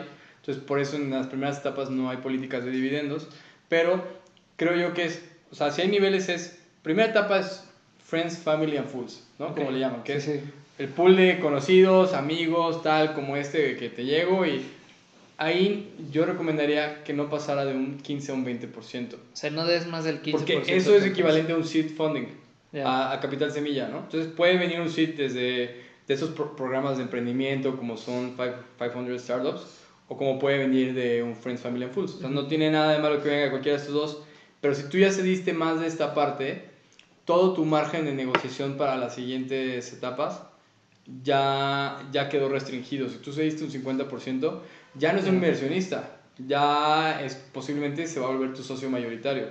Ajá. ¿Sí me explico? Sí, claro. Entonces terminas trabajando para la persona que te está invirtiendo. Y lo importante de los fondos es que ellos quieren de alguna manera mantenerte incentivado, porque ellos no se van a poner a operar el negocio. Claro. Quieren que tú como emprendedor seas quien lo opere, y en el momento en que ellos sean socios mayoritarios, posiblemente saben que tú te vas a desincentivar, y ya te vas a querer vender acciones, vas a querer hacer otras cosas, y ellos se quedan con una empresa que ya no tiene a quien la está operando, ¿no? Entonces, eso también es un tema de que el modelo sea diferenciado, que el producto sea innovador, o sea, tiene que haber varios elementos, pero en los fondos institucionales es un 20-25%, y los montos en México tradicionales, porque ya hay montos como atípicos, pero es de $500,000 a $5 millones de dólares. Es el rango de una serie de hasta dónde va. Arriba de eso, pues ya hay cantidades mucho más locas, pero ese es como un monto, un rango de como por dónde debería estar tu nivel de levantamiento, pasando ya de un tema de capital semilla o Friends, Family and Fools. Okay. Si vas a un sector institucional, porque también abajo de ese monto, para ellos ya no es interesante. Yeah. ¿Sí? Entonces, hay que saber qué etapa y en qué momento voy con quién, ¿no? Ok, entonces digamos que en el primer periodo, que es tu capital inicial, o sea, lo ideal sería no más del 15% de tu empresa, ¿verdad? Porque al final del día tu capital contable en ese momento es lo más valioso. A menos de que sea un tienes, socio, ¿no? O sea, a menos de que Claro. sea de tú le pones tanto y yo le pongo tanto. O sea, ella es una sociedad, no es un inversionista, ¿no? O sea, Claro. nos estamos poniendo de acuerdo para empezar el negocio. Y ahorita te voy a preguntar otra cosa. Y nada más para acabar este resumen. En la segunda etapa de tu levantamiento de capital, que es donde a lo mejor ya traes un track de ventas, ya vendiste ciertos montos, ahora quieres escalar a otras cadenas, entonces ahí donde empiezas con el 25%, no más del 25%. En teoría. En teoría, ¿no? Sí. En el papel. En la práctica puede pasar. De todo, güey. Sí, Ahora, sí. ahí te va esta pregunta que es bien importante. Una, ¿cómo escoges a un socio? Porque ya lo hemos preguntado aquí, le preguntamos a las chicas de Lani y nos dieron una respuesta excelente, creo yo. ¿Cómo escoges a un socio? Sobre todo cuando a lo mejor puede tomar más del 50% de las acciones de tu empresa. ¿Cómo escoges a un socio y cómo escoges a un inversionista? Ahorita platicabas del Smart Money, ¿no? ¿Qué es el Smart Money y cómo va diferenciado en estas dos personalidades, ¿no? Primero, un socio siempre debería estar trabajando en tu empresa o no.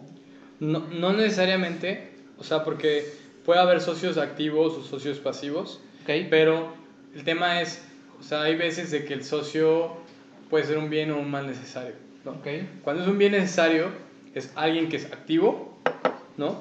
Y que de alguna manera sabes que complementa las habilidades que tú no tienes, ¿no? O sea, Okay. robustece tu equipo y se complementa desde las habilidades duras que puede tener de que si yo soy ingeniero y tú eres financiero, pues se complementa, ¿no? Ajá. Pero por otro lado también es un tema de habilidades blandas. Si tú no puedes convivir o coexistir con esa persona para largo plazo, acabas peleado, ¿no? Ya. Y tiene que haber una alineación de intereses muy importante porque en el momento en que se desvirtúe el por qué se hicieron las cosas y no estén de acuerdo, es donde entran los conflictos más grandes de los socios, ¿no? Yo quiero esto, yo quiero aquello, vamos para acá, no vamos para acá. Entonces, creo que tiene que haber una definición de roles muy clara desde el inicio para que en el camino no sea una situación complicada, ¿no? Okay. Y en la parte de un mal necesario es que no siempre tu socio con el que vas a empezar posiblemente sea el socio con los que vas a acabar. Okay. ¿Sí? O sea, ese es un tema interesante porque puedes empezar con alguien que le puso una lana, pero a lo mejor fue porque lo necesitabas en esa primera etapa y te empezó a ir bien y le dejaste un deal que le recompra las acciones. Ajá. ¿Sí me explico? Entonces, hay formas de cómo también saber cómo empezar, porque como decíamos, hay distintas etapas, o sea, estábamos hablando del levantamiento de capital, Ajá. ya muy formal, acá es una etapa de arranque, pues puede haber etapas en las que estás participando así, desde con un familiar, un conocido o alguien que dijo, sabes que yo te doy la lana, y dejas un esquema muy claro de que sobre tanto periodo de tiempo tú tienes la posibilidad de recomprar tus acciones a tal precio. Ya. Entonces eso también te permite a ti apalancarte, decir, sabes que este socio entra, pero me da la oportunidad de hacer las cosas como yo quiero y eventualmente yo sigo teniendo el control de la organización. Porque al final del día los emprendedores son como artistas, o sea, quieren que su visión se complemente y sea como lo estás visualizando, ¿no? Entonces, en el momento en que esa como visión se está contaminando, es un momento en que a lo mejor ya no puedes trabajar a gusto. Okay. ¿Sabes? Entonces, es por eso muy importante decidir quién, cómo y en qué momento entra en cada etapa, ¿no?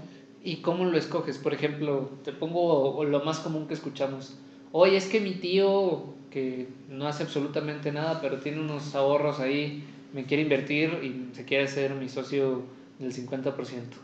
Pues yo diría que, o sea, primero es tener un proyecto muy bien estructurado, porque como financieros sabemos que jugar con el dinero de las personas, Ajá. pues está cabrón. Está cabrón, ¿no? Sobre todo en la familia. Sí, ¿no? o sea, sí, con inversionistas institucionales ya es complejo, pues jugar con el dinero de la familia pues es más, ¿no? Entonces yo creo que en ese aspecto es saber que es capital de riesgo desde el principio, o sea, que posiblemente ese dinero que le meta puede o puede que no lo vuelvan a ver, Ajá. pero tener la habilidad de demostrar de qué manera muy clara si esto puede transformarse en un negocio rentable, ¿sabes? Rentable. Ajá. Entonces, creo yo que ahí, yo no diría de quién, sino en qué etapa necesitas qué tipo de inversionista, y en una primera etapa un familiar creo que puede ser el mejor apoyo. Okay. O el tema que habíamos dicho, ahorros o banca institucional a través de programas de emprendimiento que pueda haber acceso a capital también. Okay. Porque hay mucho acceso también a capital semilla, y hay casos, y un caso súper interesante que es el de Kavak, que es nuestro primer unicornio mexicano. Oye, estamos hablando mucho de Kavak. Sí, platícanos que es un unicornio. Es un unicornio mexicano, que es una empresa que está evaluada en $1 billón, y no había habido ninguna en México. Estos cuates llegaron y presentaron, con una presentación lograron su primer levantamiento. Entonces, ahí es donde hablas de que si el inversionista ve el valor en los emprendedores y el nivel de entendimiento que tú tienes de la industria, de tu background, de lo que has estado haciendo, de por qué lo has estado haciendo, puede haber esa oportunidad. Obviamente también implica pues, que sepan ellos de que vienes de... O sea, en México tristemente es un poco elitista, porque o vienes de una Ivy League, o vienes de trabajar con empresas muy cabronas, claro, o vienes demostrando que hay una atracción fuerte de lo que estás haciendo. Claro. Porque llegar en frío, sí o sí van a decir que no, ¿sabes? Entonces tiene que haber una manera en que estás llegando por una de estas vías para presentarlo, pero a lo que voy es, hay casos que demuestran que se puede hacer sin tener todavía nada en las manos, ¿sabes? Claro. Y la gente que invirtió en ese momento y ahora ve esto que se transformó, ese es el valor de creer en las personas, ¿no? Entonces creo yo que es algo que estamos aprendiendo cada vez más en México y en Latinoamérica. Okay. Porque algo que está pasando ahorita es mercados grandes, tradicionales, como fue Estados Unidos, Western Europe, están saturados.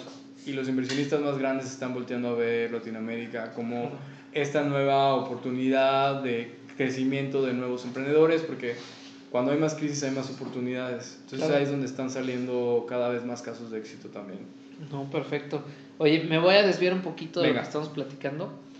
¿Cuáles han sido como emprendimiento los 3 retos más grandes que te encontraste en el día a día? Así que dijiste, no mames, o sea, no sé si vamos a salir de esta. Yo creo que la primera, las personas. Ok, sí, ahora platícanos. Como cuando eres director de un proyecto o de una startup sobre todo, pues hay muchas etapas de incertidumbre. Hay días que sientes que esto va a funcionar y hay días que sientes que te está llevando la que te trajo, ¿no? Entonces, creo que en esos momentos el poderle dar el nivel de certidumbre a la gente que necesitan es crítico. Y 2, el saber manejar no solo el tema de habilidades duras, sino de cómo la gente emocionalmente, de inteligencia emocional, se comporta en el día a día, y tú tener esa cercanía y esa sensibilidad es súper importante, y es una habilidad bien difícil porque tienes que tener mucho nivel de empatía. O sea, de respecto a cada etapa, la gente se siente de maneras muy distintas. Y a mí me ha tocado etapas en que la gente sentía miedo porque pensaba que Harvest podía tronar, porque en algún punto pues, estuvimos a punto de tronar.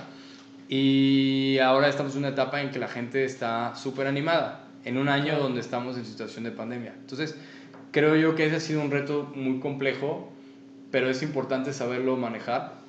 Y ya hemos tenido casos de gente que ha estado con nosotros desde el día 1 y sigue con nosotros desde el día 1, y son un ejemplo de cómo la gente va evolucionando en todas las etapas de la empresa y se va adaptando a cada una de las etapas. Como tenemos gente que no se ha sabido adaptar a las etapas y no ha podido continuar con nosotros. Y duele que esas personas no pueden continuar, pero es importante decirlo, que no todas las personas van a colaborar en todas las etapas de la empresa. Van a venir nuevas, van a estar, pero la idea es que ayudes a que las personas que sí quieren estar en esto realmente puedan seguir enganchadas y emocionadas y conectadas con el propósito de la organización. Yo creo que el segundo reto... Oye, nada más antes de que vayas al segundo, ¿crees que tú has tenido ese nivel de empatía como líder? Yo diría que es una pregunta que mejor le deberías hacer a mi equipo. Yo puedo decir que sí o que no. Tú desde tu perspectiva, güey, oye, ¿sabes qué? Sí, hubo un momento en que la cagué. O ¿sabes qué, güey? La neta siento que siempre he tratado lo mejor, aunque a lo mejor no haya salido de la mejor manera, sí. ¿no? Pues mira, yo creo que para bien o para mal, siempre he confiado en las personas.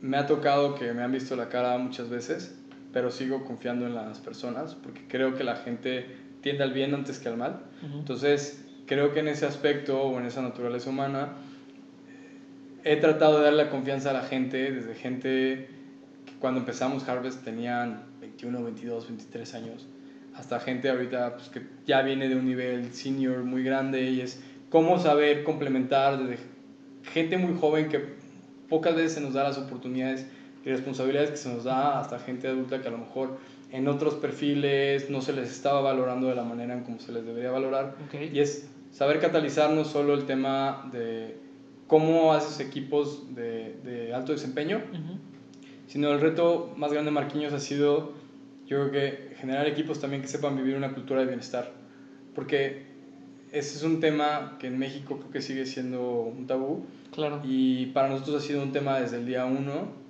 que habíamos apostado muy cañón desde ahí, y empezábamos con cosas que decías, qué pedo que están haciendo estos güeyes, hasta ahorita que ya son parte de la cultura, ¿sabes? Entonces creo que es algo que la gente valora mucho, más allá de que si yo lo hago o no, es un tema de que hemos logrado como crear una cultura harvestiana donde la gente puede vivir estas dos partes de que, ¿sabes qué? O sea, tenemos 3 valores, es amor, confianza y tenacidad. Hablamos del amor porque es un tema de cómo amamos lo que hacemos, lo que comemos y dónde vivimos, y es este tema de los alimentos a partir de plantas. El tema de confianza porque habla de los equipos, del desarrollo que tenemos, y si no hay una confianza y conectividad entre ellos, pues no vamos a funcionar. Pero el tema de la tenacidad es porque pues no somos unos hippies esperando que las cosas pasen, ¿no? Somos gente que está todos los días atrás de esta situación buscando que las cosas sucedan. Entonces, son hippies que hacen que las cosas sucedan. Somos gente que está buscando el bienestar, y que dentro de ese bienestar estamos haciendo que las cosas sucedan. Entonces, perfecto. Creo yo que eso es lo que te podría decir de cómo lo estamos tratando de vivir e implementar, y que me ha tocado tomar decisiones muy cañonas, y que creo que pues de alguna manera aprendes de que no estás tomando la decisión por ti, la estás tomando por todo el equipo. Okay. Tienes que pensarla 2, 3, 4 veces antes de decir, va. ¿Sí me explico? Entonces, como que tienes que pensar por más personas antes de que solamente Aldo que haría en esa instancia, ¿sabes? Okay. ¿Cuál ha sido su segundo mayor reto? Yo creo que el segundo mayor reto ha sido, creo que como buenos emprendedores siempre tenemos el ego bien grande. Decimos, no mames, es la mejor idea del mundo, güey, esto va a salir del estadio, el próximo año vamos a estar en Silicon Valley, ¿sabes? O sea, piensas a lo grande, y creo que eso no está mal, pero se nos olvida que este juego se llama ejecución, y a veces por estar pensando de aquí a 2, 3 años, te estás perdiendo en el día a día, ¿no? Entonces, jugar con esos dos tiempos de cómo yo tengo muy claro y mis equipos tienen muy claro hacia dónde vamos a ir en los próximos años, y cómo hay una línea de trabajo muy clara, pero cómo los ayudo también a que en el día a día no se pierdan. Porque si los empujas mucho para allá, se van en el aire y están pensando de que, güey, vamos a vender ya en Estados Unidos, y vamos a hacer esto, y vamos a hacer aquello, y vamos a escalar de esta manera, pero en el día a día no están saliendo los resultados. Y si los enfocas solo en el día a día, tus equipos están viendo abajo, pero no están entendiendo el potencial de crecimiento que puede haber en cada una de las áreas. Entonces, manejar esos dos tiempos y tú sensibilizarlos y hacer actividades recurrentes en la planeación, en la alineación de equipos, en la manera en cómo reclutas al personal, creo que ese ha sido un reto súper grande de todo esto. Y el tercero yo diría que ha sido pues, el tema del levantamiento. O sea, para nosotros fue un proceso que era un periodo en que o lo levantas, ¿sabes? O sea, no había un no, porque se venía la pandemia encima, ¿sabes? Sabías que tenías compromisos de crecimiento. Entonces, creo que ese proceso es un proceso que, o sea, lo amé y lo odié al mismo tiempo. Aprendí muchísimo, me llevó al límite de la manera en cómo entiendo las cosas, de cómo viví las situaciones, y que refleja el tema de las decisiones que estás tomando, ¿no? Claro.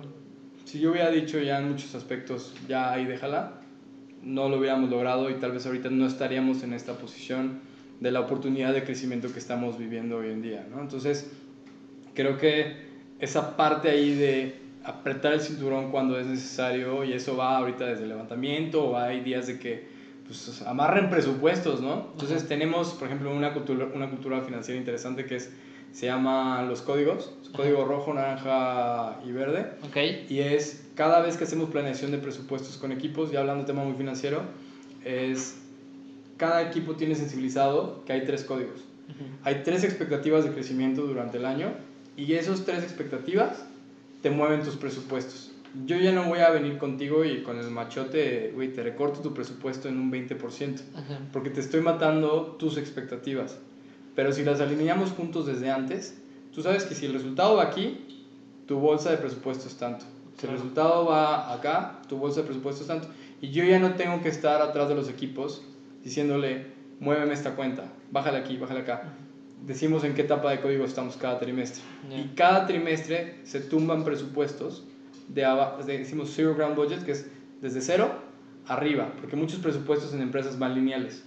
Este gasto ha sido así y así se quedó, y después le preguntas a la gente del equipo de crecimiento y pues es que así estaba la línea de presupuesto, ¿no? O sea, no sé ni por qué, pero esa cuenta de gasto ahí sigue. Entonces, si los tumbas de abajo y se los vuelves a dar, todo el mundo los cuida más que nunca. Porque sabe que en cualquier momento los puede perder. Entonces, si no los hace valer, si no los está alineando al crecimiento, ¡pum!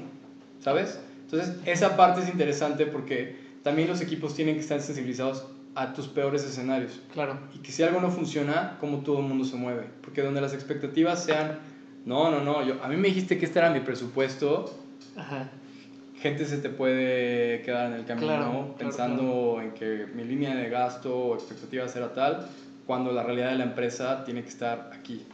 Entonces, ese movimiento, esa fluctuación es parte de cómo saber amarrarse el cinturón en estas etapas.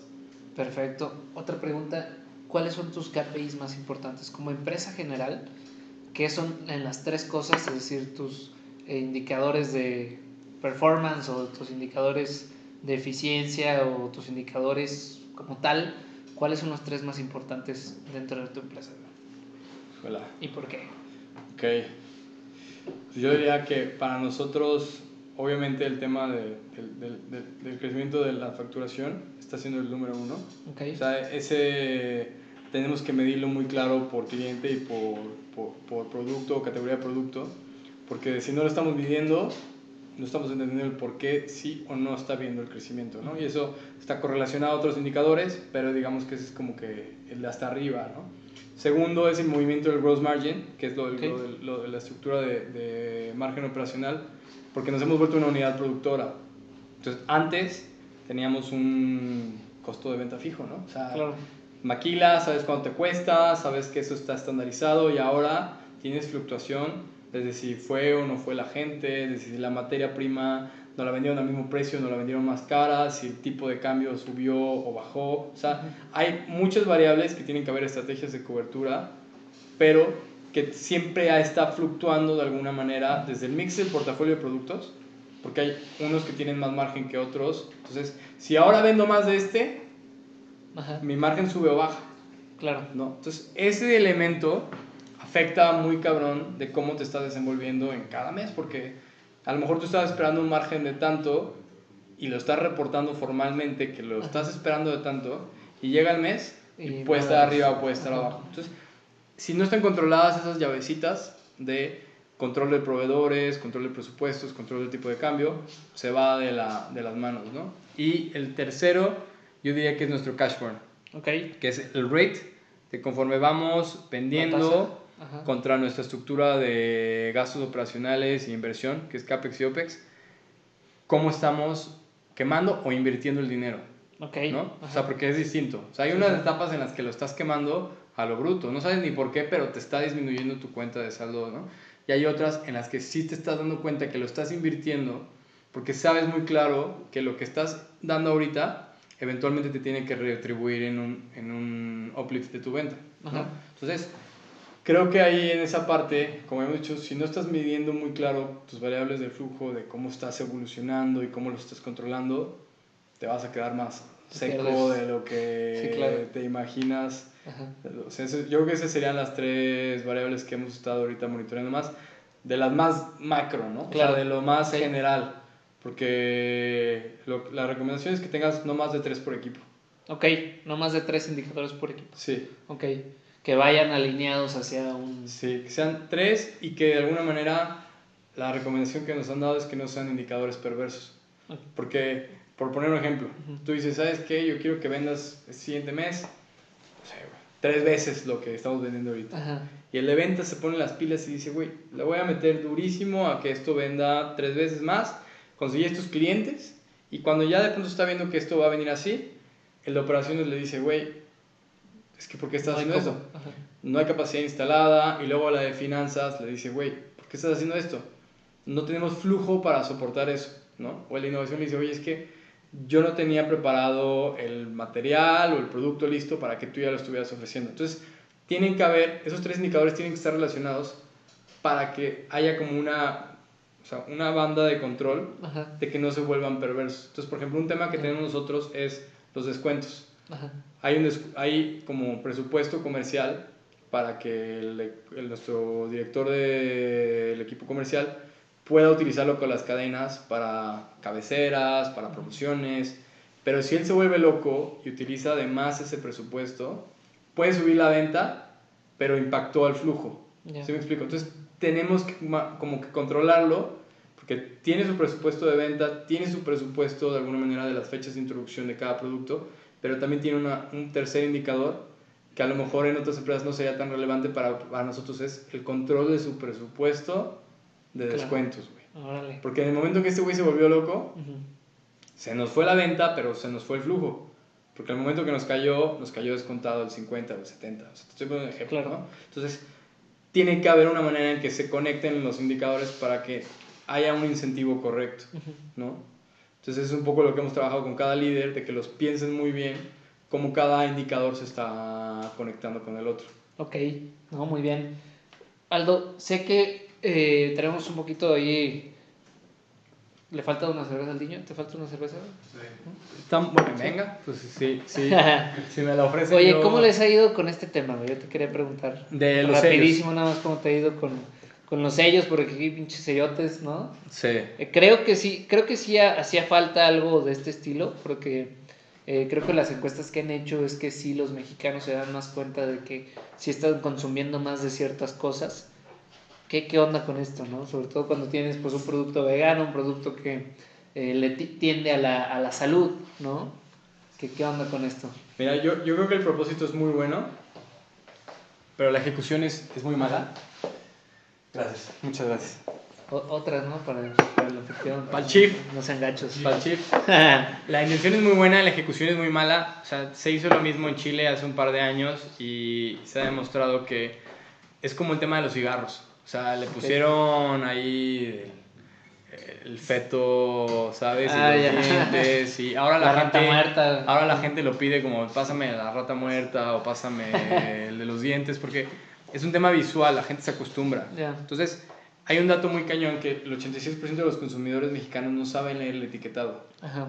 O sea, ellos lo agarran y no saben cómo interpretar un etiquetado. Ajá. Entonces, cuando tú ves esto, creo que es importante decirlo, o sea, hay unos parámetros que unas partes están correctas, pero hay otras partes en donde la gente no va a entender el valor de qué es un verdadero alimento, ¿no? Okay. Entonces, creo yo que aquí es un gran reto, pero para nosotros se vuelve una gran oportunidad porque queremos volver que todos nuestros productos no tengan sellos. Okay. Y esperamos que para el próximo año, mediados finales del próximo año, todos nuestros productos estén sin sellos. Para nosotros es un reto porque queremos alinearnos con cuáles son el nuevo estándar de lo que están manejando en México, ¿no? El tema de niveles de sodio, calorías, tal. Pero creo que acabamos de ver todas las notas de lo que está pasando, sí. Del queso que no es queso, que tampoco es que sea vegano, ¿no? Claro. Sino que pues ahí que no tenía nada. Vienen elementos. Que era el del ala, ¿no? Algo así, los mancheos y... A muchas empresas muy grandes les pegaron durísimo y les metieron ahí periodicazos duros. Entonces, creo yo que en este aspecto, yo lo vería más hacia el nivel de transparencia que las empresas tienen que tener, de que estén declarando realmente lo que viene en el producto, porque no todo el mundo declara lo que realmente viene. Y segundo, que no sea un tema de hacerlo porque la norma no lo implica, sino que sea un tema de que lo estoy haciendo porque el consumidor está esperando que yo dé el alimento más saludable posible, ¿no? Entonces, ahí cada quien va a entender cómo percibe un alimento saludable, ¿no? Entonces, Ok. creo que es un poco que queda un poco todavía una interpretación subjetiva, Ok. no todavía tan objetiva como quisiéramos, pero creo que es un buen paso necesario Sí. respecto a que la gente pueda entender un poco más claro lo que implica cada alimento, ¿no? Sí. Entonces, en ese aspecto te diría que es un 50-50 todavía, ¿no? Ok. O sea, es una intención muy buena, la ejecución no es la mejor todavía. Claro. Puede mejorar. Claro, no, perfecto. Oye, antes de hacerte la última pregunta, quiero preguntarte ¿hacia dónde va Harvest? ¿Dónde Ok, se ven? ¿Cuál ok. es la misión, la visión? Pues mira, creo ¿Dónde que se ven en 5 años? estamos en una etapa de muchos cambios. Estamos buscando pasar de un posicionamiento de marca de producto hacia posicionamiento de nuestra marca, del estilo de vida. Viene un rebranding que estamos por lanzar en febrero, muy, Órale. muy fuerte. Desde todo nuestro concepto, todos nuestros productos, todo como que la imagen de lo que representa Harvest. Estamos buscando volvernos la empresa más relevante de plant-based en México y eventualmente en Latinoamérica. Para los próximos 5 años viene tema de expansión o sea, cerrar nuestra presencia nacional de manera agresiva, Ajá. poder expandirnos hacia mercados como es Estados Unidos, que es nuestro próximo mercado, y algunos emerging markets que también vamos a estar participando, como es Brasil, Japón y algunas partes de Europa. Ok. Y dentro de todo este camino queremos reclutar a los mejores talentos. Okay. Queremos gente que esté súper conectada con el ADN harvestiano, de gente que realmente crea que podemos hacer un cambio positivo en los alimentos a partir de plantas. Queremos tener cada vez más gente también en nuestro equipo de investigación. Vienen elementos desde alimentos funcionales, vienen categorías de bebidas nuevas interesantes que vamos a estar desarrollando. Vamos a estar lanzando también próximamente yogurt, que es son 4 vertientes que tenemos. Es leches y bebidas, que es una categoría ya aparte, ya no solo va a ser leche en tetra, va a medir productos on the go. Ajá. Y las otras 3 son dairy free, que es queso, spreads y yogur. Y dentro de todo esto, lo más interesante es que estamos en proceso de una certificación Okay. de sustentabilidad que se llama SNU, Standard Certification. Es una certificación internacional que nos la están apoyando una certificadora alemana. Y el mayor reto que tenemos como organización, teniendo la sustentabilidad en medio, es no solo decir que somos verdes, Okay. sino formalizarlo, estandarizarlo y reportarlo. Y eso Nice. es un camino muy largo, nos falta mucho por hacer, pero estamos empezando. Y poner esos primeros pasos, hoy en día en México es un lujo, pero a nivel internacional se está volviendo una necesidad. Entonces queremos ser de las primeras empresas pequeñas, medianas, que formalmente reportan sus impactos de sustentabilidad y que puedan demostrar que en México hay modelos de impacto ya no solo económico, sino también social y medioambiental. Y pues, ¿por qué no volvernos un caso de éxito no solo en México, sino también de cómo estamos llevando este tipo de productos que tienen elementos de innovación, que tienen elementos de relevancia cultural? El amaranto es un pseudo cereal muy famoso en México, quinoa de Perú, que también es otro grano ancestral muy importante, chícharo, estamos probando con nuevos elementos interesantes por ahí.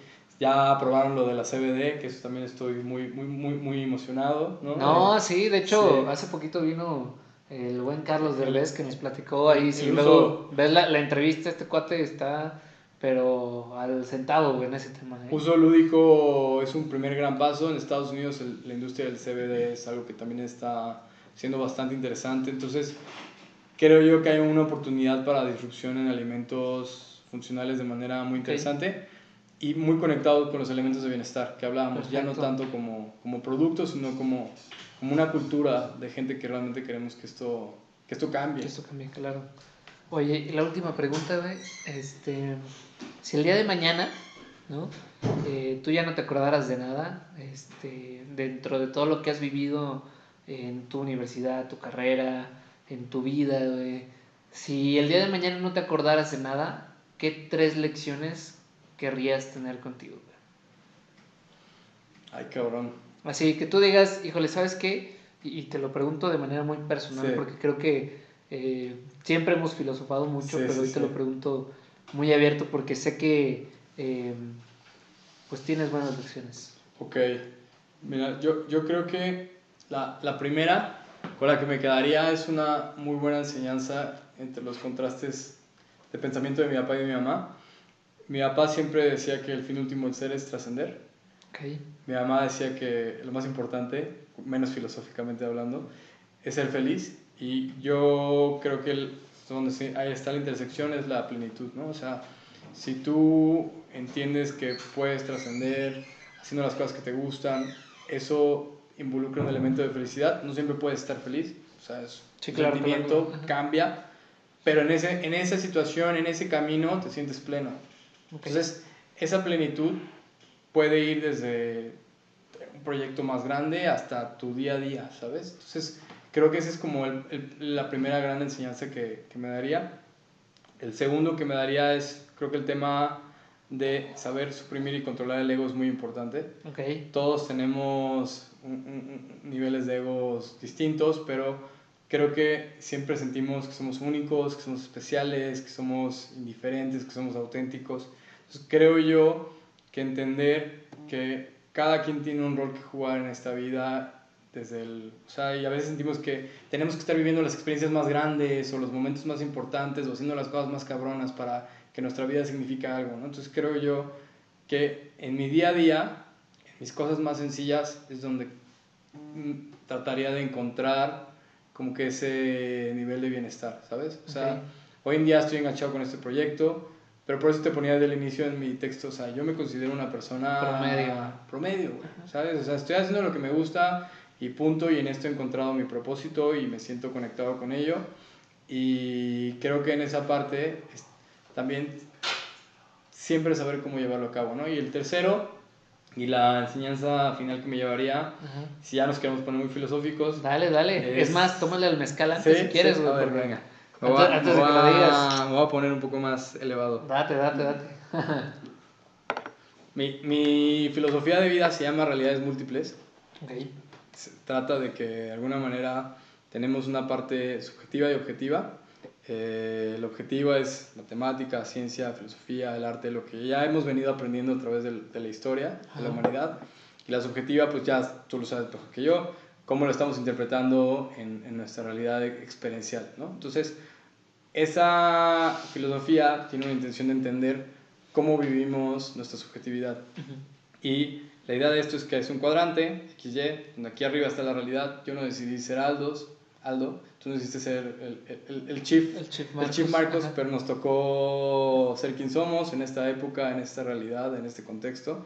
Y de ese momento, pues pasa una percepción, ¿no? Que es, puta, o sea, estamos bebés, pesa un niño aplaudiendo y dices, esto es algo bueno, ¿no? Entonces esas percepciones, esos momentos como que inconscientes, ya se vuelve una experiencia. Y dices, dado que yo nací aquí, vi esto y me pasó esto, genera una perspectiva del mundo. Está girando y lo que lo empuja o nos empuja es el tiempo y el espacio. Y hay un momento en que dices, güey, yo no quiero ir para adelante, cabrón. Pero el tiempo y el espacio te está pasando encima y nos está empujando. Entonces, esta filosofía se basa en que estemos empujándonos a nuevas realidades y nuevas experiencias que enriquezcan nuestra percepción y perspectiva del mundo. Que es que crezca respecto a que estamos viviendo y haciendo y empujándonos a situaciones en las que no son generalmente nuestra zona de confort, pero que si en medio no está la conciencia del por qué estamos haciendo esto, de cómo lo estamos viviendo y hacia dónde lo queremos llevar, es una vida lineal, es un círculo, pero en el momento en que eres consciente, esto se expande. Y esa parte es entender que esa realidad que tú estás viendo así es completamente distinta a la que estamos viendo todos los demás. Porque cada quien ha vivido cosas muy distintas desde su realidad, desde su experiencia, que ha generado una percepción y perspectiva del mundo muy distinta. Entonces, es muy padre porque cuando conozco a alguien, busco entender, antes de juzgar, cuáles han sido esas experiencias y realidades que esa persona ha vivido, para decir, tú ves el mundo de esa manera, yo lo veo así, y no voy a imponer mi manera de ver las cosas a la tuya, sino voy a escuchar, voy a tratar de no juzgar, y esa es la realidad múltiple, porque son un chingo de realidades en este mundo y que nos toca estar chocando todos los tiempos y todos los días con esas realidades. Entonces, pues ya si algún día quieres que nos quedamos a echar otra de No, filosofía. no, Martínez. es más, invitamos a Carlos para que nos traiga unos churritos, güey. Sí, ¿no? sí, sí. Y ya Le nos damos ponemos duro. más elevados. Aldo, muchísimas gracias, güey, como No, ¿de siempre. Y fíjate que te doy las gracias por venir en esta segunda etapa de ser el jefe Marcos a Finanzas Relax, güey. Tú fuiste mis primeros entrevistados. Si ustedes buscan así ya muy atrás en mi línea de YouTube, cuando todavía esto era el jefe Marcos, Aldo fue de mis primeros invitados. Grababa en mi cuarto con una camarita súper pedorra, ¿no? Yo creo que no sale Estuvimos bien la cámara de... en el día cero. En el día cero. En el día cero. Pero muchas gracias, No, güey. al contrario. ¿Dónde te encontramos? De Redes. No Aldo sé, por ejemplo, González. este lo encuentran en Costco. Sí, Aldo González en LinkedIn. Yo creo que cualquier cosa que me quieran contactar es la mejor forma. Acabo de borrar mi Instagram. Temporalmente, no sé. Sí, que luego nos dan patatús, pero ya está un poco cansado de Sí, claro. mis redes sociales y LinkedIn creo que es una buena manera de contactar. Y pues Harvest, Facebook, Instagram, cualquier cosa ahí nos pueden encontrar. Perfecto, es Y- Heart. H-E-A-R. Ahí lo escribimos ahí Harvest. en el live. Ahí para lo, que no ahí se lo nos dejamos pierdan. también para que no se les pierda. Sí. Harvest en todas las redes. Todas las redes. Perfecto. Aldo, muchísimas gracias Chief Marcos, por acompañarnos. un gustazo como siempre. Igualmente, y nos quedamos con muy buenas cosas. Y salud, güey. Salud. Y salud, señor. Salud. Y ya me acabé como el tercero. güey. Pues estaba fuerte la plática, Marqués. Sí, estaba fuerte. Ahorita les digo cuando ya. Bueno, sigue hablando. entonces. Seguimos hablando. A ver, ahora viene el off the record. ¿De qué quieres que hablemos, Martínez? Tiririririririn.